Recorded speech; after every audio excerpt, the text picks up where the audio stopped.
and welcome back to a second season of Girls on Deck. We're so excited to be back. I know it's been a while. I think our last show was in November, but we're excited to be back, excited to be talking sports again.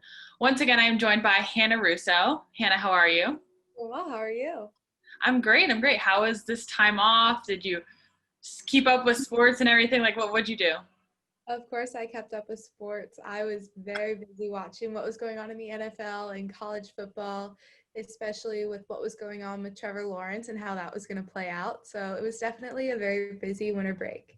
Yes, definitely an exciting one. Now, we are joined today by Noah Kemper to talk some NFL. So, Noah, how are you today? I'm doing well. Thank you for having me back on. It's good to be back again. Of course. Well, we love having you. So let's get right into it with the Brees and Brady. So this past Sunday, the Bucs beat the Saints 30-20, and it was a bittersweet win. You know, if you're a Bucs fan, obviously you're super excited. If you're anyone, you're super excited. But that may have been Drew Brees' last game. You know, he's iffy on retirement. He's very unsure, but it's very possible that will be the last game he ever plays for the Saints and for the NFL. So, Noah, I just want to hear your thoughts about Drew Brees as a whole, that game. Like, did you have any input from the game? Well, although he did struggle in the game, he went 19 of 34, 134 yards, 1 touchdown, 3 interceptions. The defense, after the third time around, did keep him in check. And it was a little sad to see him possibly go out this way, struggling a little bit, but this won't define his career. He definitely had a great career. Absolutely, yes. His career is not one to ever be, he's definitely going to go down as one of the greatest quarterbacks of our generation, one that I've witnessed, that we've probably all witnessed. He was selected by the San Diego Chargers back in 2001 for the NFL draft. He led the Saints to a Super Bowl victory over the Indianapolis Colts back in 2010. He's just been a stand-up guy, involved in multiple charities, just a really class act, and I think that's part of what makes him such a great quarterback is that he's been able to be a leader as well as just a great quarterback.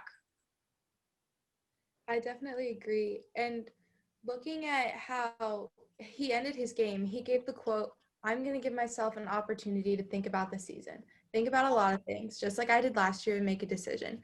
So Noah, do you think that with what he said there in the press conference following the game, does that mean he's done with his career? Is he alluding to that? I think right now it might be too early to call it because he has such a great passion for the sport. But I feel like what we've heard so far, the start of the season has led to things that this might be that might have been his final game of his career, which would be very disappointing. But whatever he chooses, he'll definitely be one of the greatest quarterbacks of all time.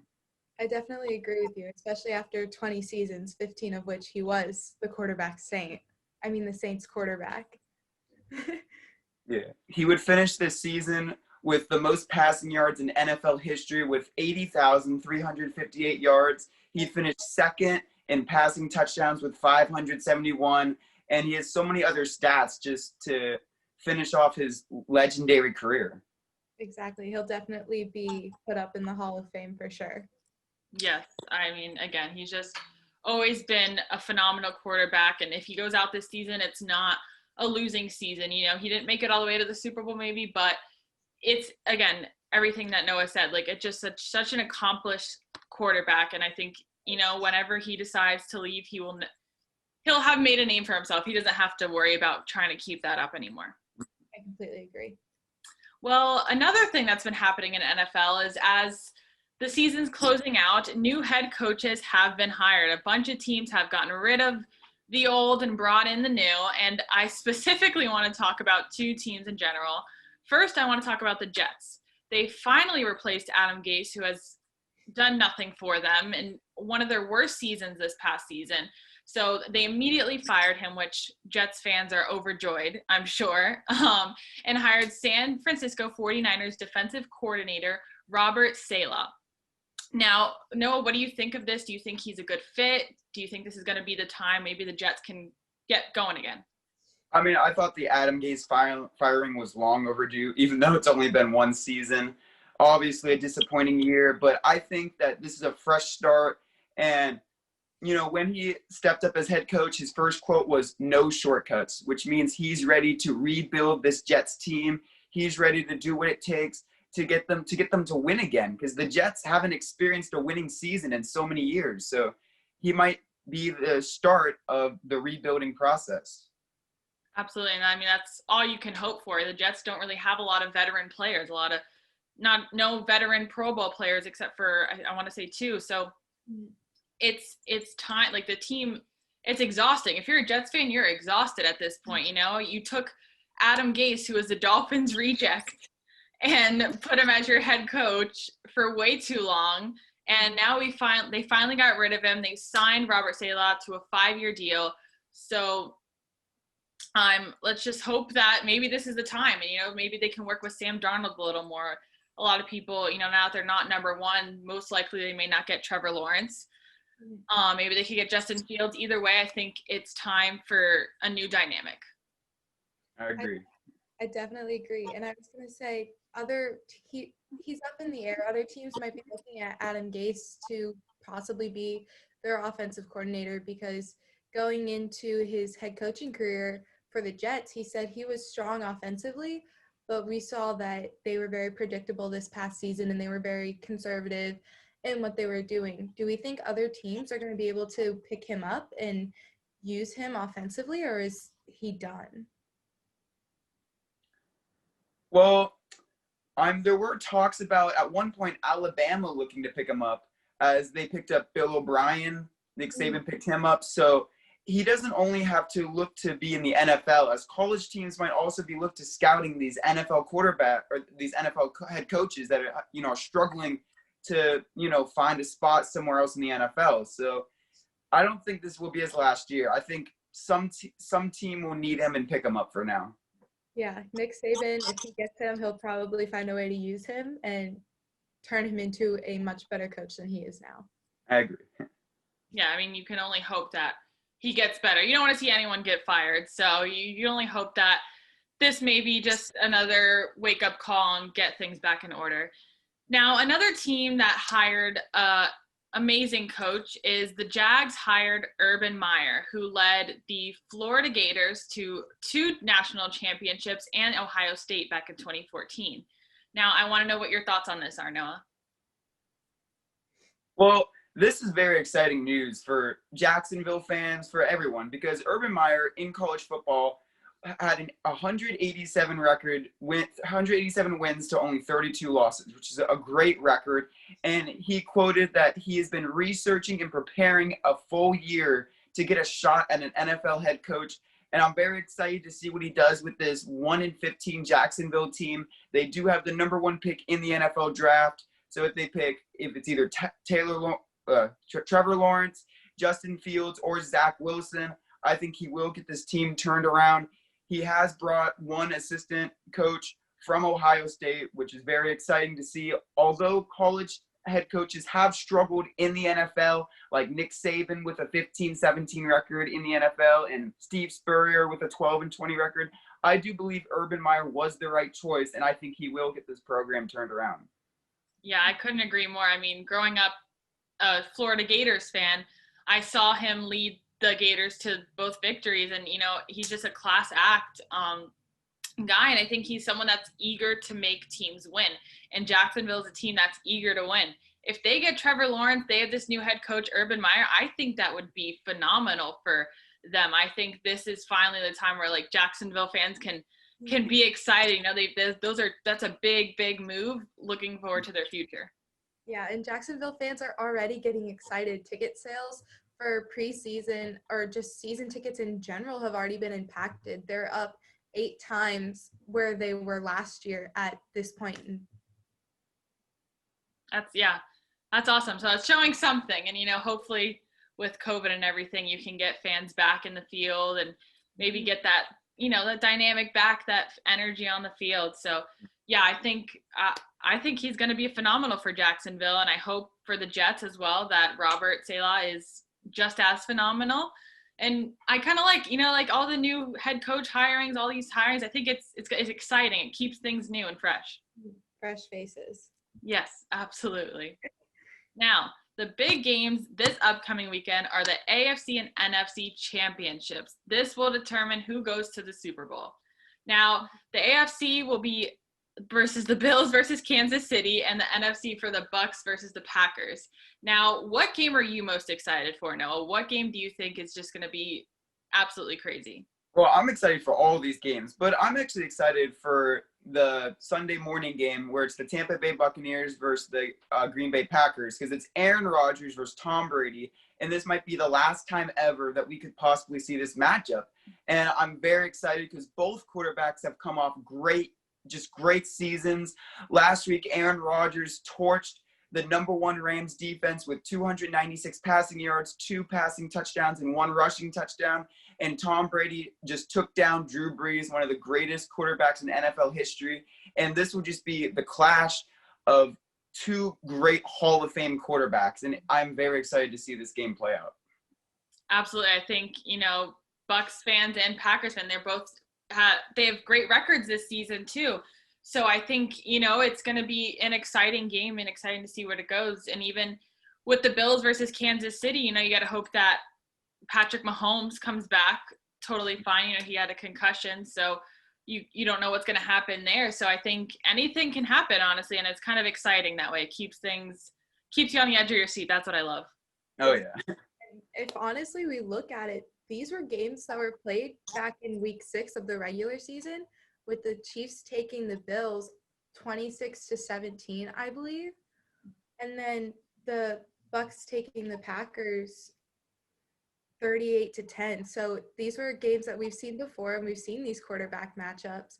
So it's definitely going to be interesting to see how it plays out, especially if Kansas City has to use their second string.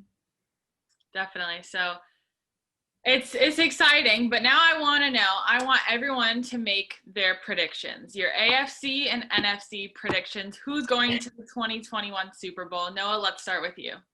I just can't go against the Packers right now. The Aaron Rodgers to Devontae Adams duo is unstoppable. I haven't seen a single team stop it yet. Aaron Rodgers has thrown for 48 touchdowns in the regular season, which is insane. So I got the Packers beating the Buccaneers, and then in the AFC, I just can't go against Patrick Mahomes. I know he didn't have the greatest game, but he still showed why he's getting paid so much money.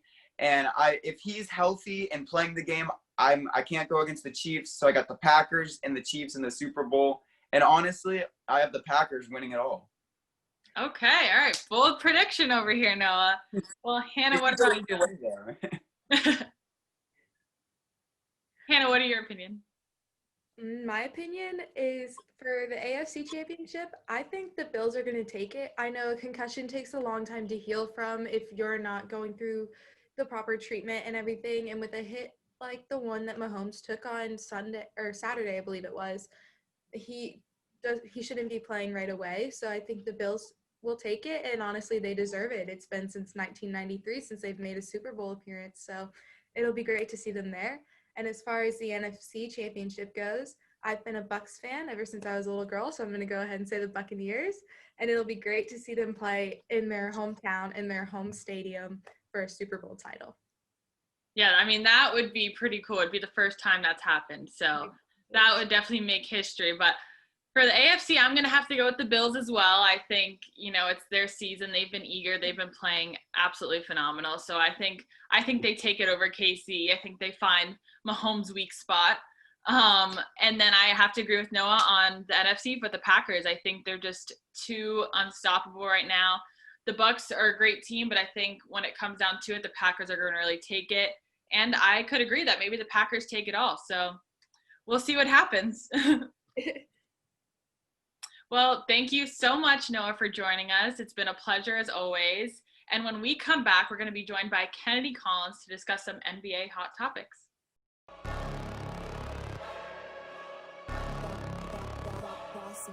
Things gon' change when I really hit the field. Undefeated chance, man, you know what's the deal. Tryna find a kid, I'm in the field doing drills. Boy, you just a sucker, you ain't never keep it real. 3 rings in my hand, I'm a warrior to the max. When I hang it up, they gon' have to give me plaques. Step up in the building and I only bring the facts. When I make a highlight, they gon' replay, run it back, okay? Always locked in, I don't got time to lax. saying he the best, he could take a lap. Batted 1,000 when you check the stats. Boy, is you ready? You ain't gotta ask.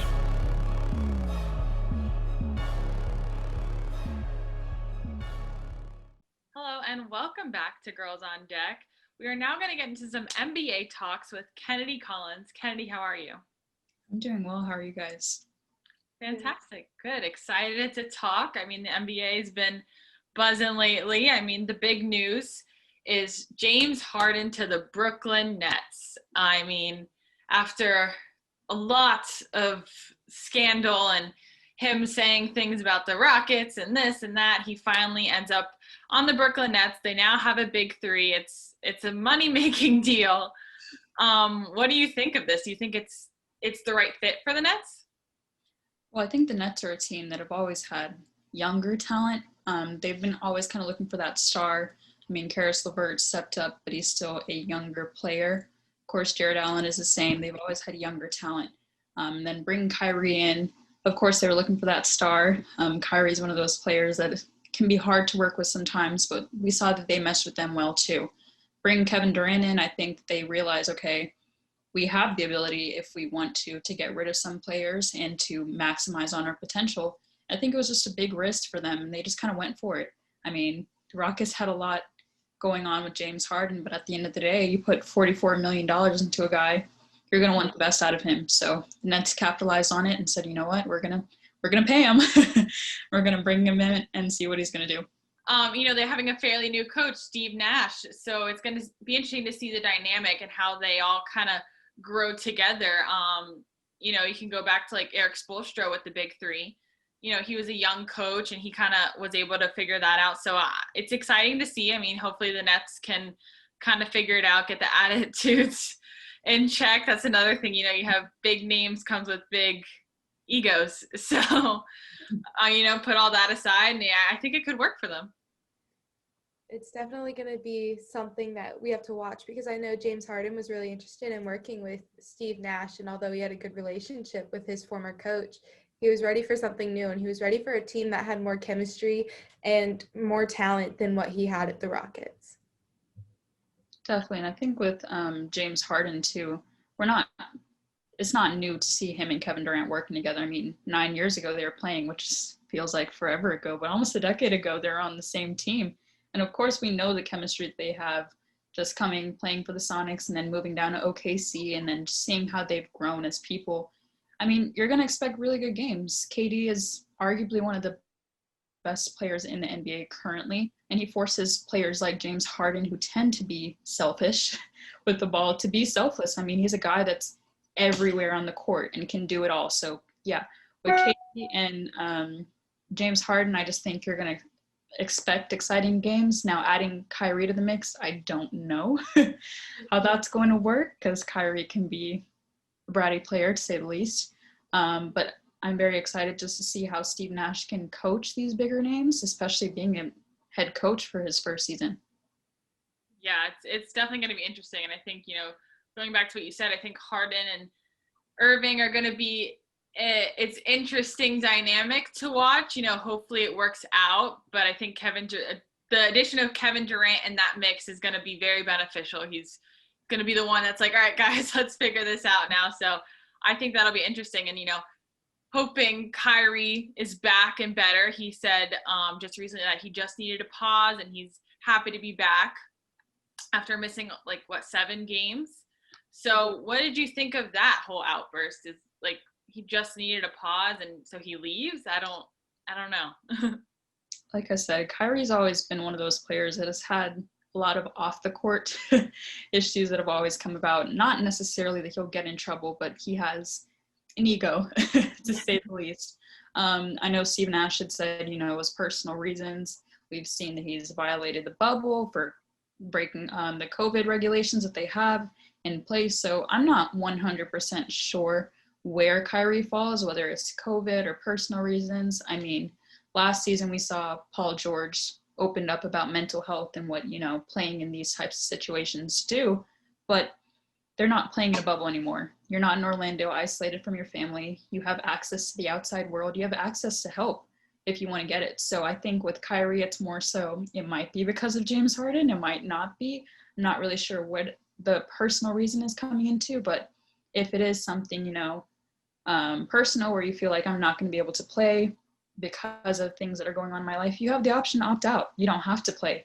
So I think with Kyrie, he's going to have to become realistic and say, all right, is this something I'm going to do, or I'm going to opt out of the entire season instead of playing these types of games?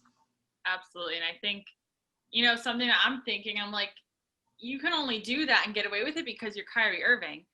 You have someone who's, not like a star player on the team. He misses 7 games, yeah, you're done. Like, that's it. And so I don't necessarily love that he thinks he has that, like, star treatment. Like, if something's going on, like, you have to tell somebody. And then, like you said, opt out if it's really that deep. And when it came up about, he was breaking COVID protocols, I'm like, well, then what was the personal reasons if you're out partying, like there's so much like blurriness in the whole thing. And I'm just like, just start playing again. Like, and like, you know what I mean? Like, not everyone has such a status to be able to do that, like to be able to just, oh yeah, I don't want to play 7 games. I'm having personal issues. Like, unfortunately, I feel so sorry if, again, he's going through some mental health things, and obviously more than anything, we would want him to get better, but you have to tell someone. You can't just disappear. He was avoiding phone calls. You can't do that in real life.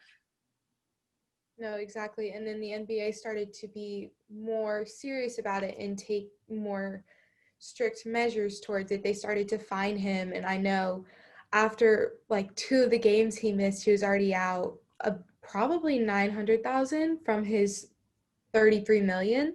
So they were definitely giving him an ego check and putting him in his place to be like, you need to be here. This is your responsibility that you signed up for.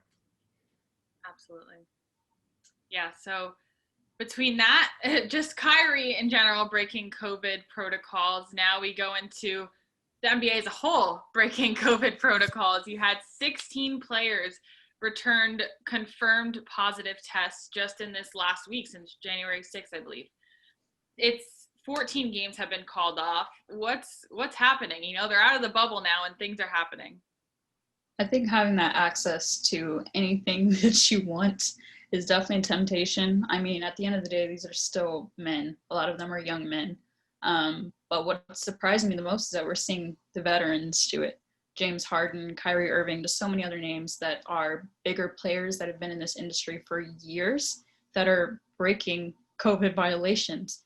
And I mean, I would hate to be the person that gets into the argument of, well, the player should play, because I mean, I understand that it's hard. Playing basketball 24/7, it's not easy. You want release from your stress. But for them, I'm looking at it from the perspective, all right, I'm getting an opportunity to do a lot of things that a lot of people can't do. Just out of a selfish mindset, I would just say, you know what, stay inside of your bubble. Having access to your family a lot more than even they had in Orlando, it's a blessing. So take advantage of that. If you're going to go out, do something in a controlled environment. I'm sure that if it was, kept under wraps, the NBA is going to cover for you. But if you're going out partying and you're getting caught in the clubs and doing whatever you want to do, it's going to be put on blast. And we're going to have to take measures for it, because there's still a season being played. There's still other players that are complying, and there's still some players that just don't want to comply. So those players have to be handled in order to have a season, if there will be a season. Yeah. I mean, like you said, it's frustrating. Everyone wants to go back to normal life, and like that's something that they would have been able to do, before all this was happening. They would be able to go out and it'd be fine. But now we're in a different time, and, it sucks. Like, you want to live your life, but as someone, who you have a big role being a part of a NBA team, you have other people to worry about. You have a whole team that you could infect. You have all of that, you're trying to win a championship. You're getting paid to do this. I mean, it sucks, but just for this season, put it aside and just focus on the game, focus on, seeing the family. Like you said, now it's more open. So it's time to put that aside. Players need to be responsible. You have a job. You have a job to do. This is just part of your job now. It's an extra added description, basically, is just following COVID protocols. And with that being said, even though they need access to their family and they need to be around their family just for better mental health, would it be a good idea to go back into the NBA bubble just so that we can ensure there isn't any more game postponement and that their COVID numbers are being decreased? I mean, the realistic thing is that it won't happen because we saw a lot of players opted out of it at first when the bubble was proposed, because that was their biggest fear is, I don't want to be separated from my family. I don't want to be separated from my life. I want the freedom to be able to do what I want to do. For just basketball in general, I think that the bubble made basketball better. We've seen a lot more injuries because a lot of people are struggling with things. They're not, taking care of their body as much as they were before. You're kind of relying on players to do a lot of things for themselves, which is a very dangerous thing. It makes sense to bring them back into a controlled location and put them in a bubble, but will it happen? I'm not too confident that it will, because I don't think that if guys are going to not comply with the limits that they have right now, they're not going to want to give up their freedom and go back into a bubble. Yeah, I personally also don't see that happening. They got used to it now. The NFL, NHL, MLB have been fairly successful, so far with COVID. They have had a couple, but, now they're getting in the hang of things. So it's possible for them to be fine. It's just people have to follow the rules. And I think that's what's the issue here, is that people are like, well, we're not in the bubble anymore, so we can go do this, we can go do that. But no, you should be still very cautious. You don't want to mess up a season for your whole team. If LeBron goes out with COVID, that's going to be damaging for the Lakers. You can't have that. Now, Karl Anthony Towns has the virus, months after losing his mother to it. So it's sad to see, you don't want you don't want anyone to get COVID. So let's get back, follow the rules, follow precautions, just do what you have to do, and just let's play basketball again. Exactly. So now I want to go into some overall season predictions as it's all getting underway. Kennedy, I really want to know what teams you're watching right now. I'm going to be completely honest with you. I've not been impressed with most of the teams that have been playing this season. I mean, coming from last season, seeing the Heat just have a rocky start and then making it as far as the NBA Finals, and then this season, you're one of the worst teams in your conference. So it's completely different. I mean, we're seeing the Clippers, even though they lost Montrezl Harrell to the Lakers, you still have Kawhi and you still have Paul George, and you're still not performing as well as you could, even after getting rid of Doc Rivers. So I'm not too impressed with any of the teams. I mean, the Lakers are your given team. They have pretty much the entire all-star roster. The Nets are making their way up, of course, with James Harden now kind of fitting into the mix, and him and KD are definitely going to put up numbers. But aside from those teams, and of course the Bucks, who we would have expected to win the East last season, but of course the Heat upended them. We're not really seeing any teams that are performing as well as they could. I mean, look at the Nuggets, who had just a phenomenal season where they were winning back-to-back games. And then you come in this season, it looks like, well, everybody has COVID and we're not even going to play at this point. So it's just completely different to see. So what I'm thinking right now is Lakers take it all. I'm not really seeing too much out of any other team. Like I said, the Lakers are pretty much an all-star team, if not some Hall of Famers or future Hall of Famers on that team. So I think right now it's just Lakers take all. Other than that, I'm not too impressed with any team. Yeah, I could agree with that. And one thing I want to ask you is NBA talent overall. You see a lot in the NBA of the stars going to, these circulate to one team, as the Lakers, the Clippers, and, the other teams just kind of fall into place. So how do you think that affects it, when all these star players go to the Nets and stuff? It's not so spread out anymore. Does other teams even have a chance? The Pistons, play teams like that, how do they play into that? I mean, the super team is something that's always going to be debated. Should we have super teams? Should the NBA block super teams? Nobody really has a concrete answer on what's going to happen with the super teams or what should happen with super teams. My thinking on it is that the super teams is kind of player controlled. We saw it with LeBron when he came back to the Cavs and kind of picked his own roster, given that the Cavs didn't have any players, so they had a bigger cap space. So they could pay players to come in like Tristan Thompson or J.R. Smith or players like that you're not really looking out for, maybe that had okay seasons, but you have enough money to where you can pay them and get them to mesh together. Now we're seeing it with the Lakers, we're seeing it with the Nets, we're seeing all these teams trying to, well, I want to play with Paul George, or I want to play with LeBron, or I want to play with Karl Anthony Towns. We're seeing these players kind of pick their positions and their teams, which is something that I'm not too fond of. I've always believed, the NBA should be driven by organizations. You have general managers for a reason, you have coaches for a reason, you have owners for a reason. But now it just feels like the players decide and you do what you want to do. We want to give James Harden $44 million to play without a center just because he wants $44 million, give it to him. And I think it's just not the best way that the NBA could be ran. I'm really hoping that they get better control of it. But yeah, super teams is something I think is just completely player driven. Players pick and they decide.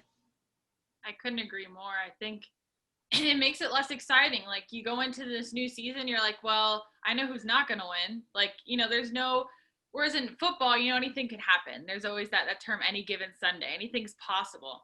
The team that maybe you didn't think could win. And in basketball, I feel like it's really just not like that. It's very projected. You know what's going to happen. You know who's going to make it to the end. And maybe from there, it'll start getting a little like, the Heat come up and do that. So that was exciting. But for the most part, who's going where, because the teams that they have built around them. And that the Pistons and the Wizards and teams like that, they don't necessarily have the same talent that the Lakers do. I couldn't agree more. And I know you said that the Bucks are very projected right now and they're very predictable, but do you think that if they continue to put up the scores that they're putting up right now, they have a chance to become second to the Lakers and be one of the top teams that the NBA has this season?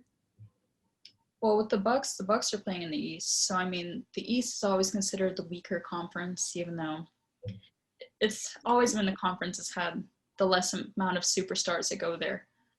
Now with the Nets with KD and Harden at the Nets and Kyrie hopefully coming back, we don't know where he is.